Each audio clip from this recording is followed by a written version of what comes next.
in programming, there is one particular concept called try, catch, or if then else. So if you try something, it doesn't work, you just say, let it just fall into this bracket.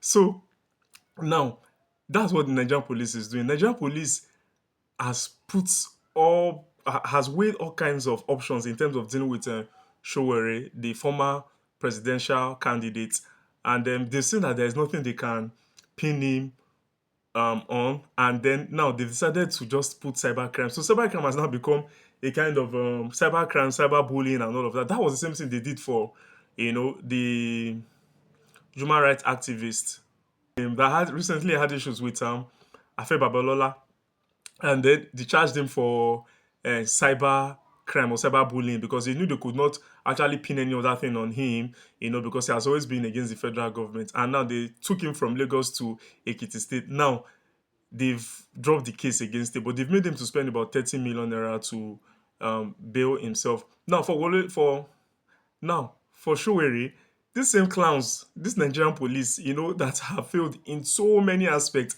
are now saying that this guy has committed cybercrime, and that if he's going to be granted bail, he should bring somebody, a civil servant, level 17 civil servant. And you see, level 17 civil servant cannot be an ordinary person. You have to be appointed by, the president to hold that level 17, or by the governor. So you have to be appointed by a politician, and this guy is against politicians. So what do you think will happen? So it means there's no, because you have to be at the level of the permanent secretary. So it means he would hardly find any permanent secretary that will come and stand for him, because that permanent secretary would just have his own career in ruins if he comes to stand for Showore. And then they said would deposit 100 million. And Showore has asked that how many permanent secretaries, if not for corruption, would genuinely have 100 million in their accounts, So it means that in the end, it's not going to work. So they're just making a charade of the whole thing. And so because of that, he has decided that he's not going to apply for bail. Then they put him in the so-called hotel. They said they wanted to put him,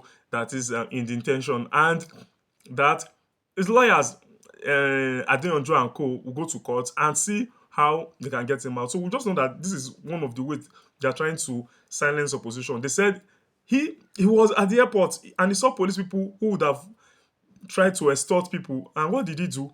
He told the driver to move on, and he recorded it.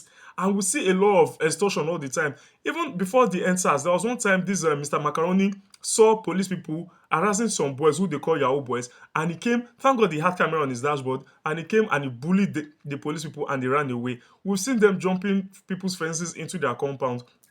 And now, if someone comes out to call them out, is it a crime? A two-time former presidential candidate, not even aspirant, for a party, and he has come on the basis of self-recognition. And so what that simply means is that he has come, just like Atiku is invited, Atiku goes there, you now detain Atiku that he should drop his international passport, he should do this, he should do that. It's just so that they want to bully him. Nigerian police have never seen any organization, body that is as corrupt and as criminally minded as Nigerian police. Just imagine, the Okowa boys were there spraying Naira, mutilating Naira, and the policeman that held their bag for them, because that's what policemen always do. They hold politicians' bags, umbrellas, and all of that. He was one that was not arrested by the Nigerian police. And then the Okowa boys have gone scot-free. EFCC cannot prosecute them.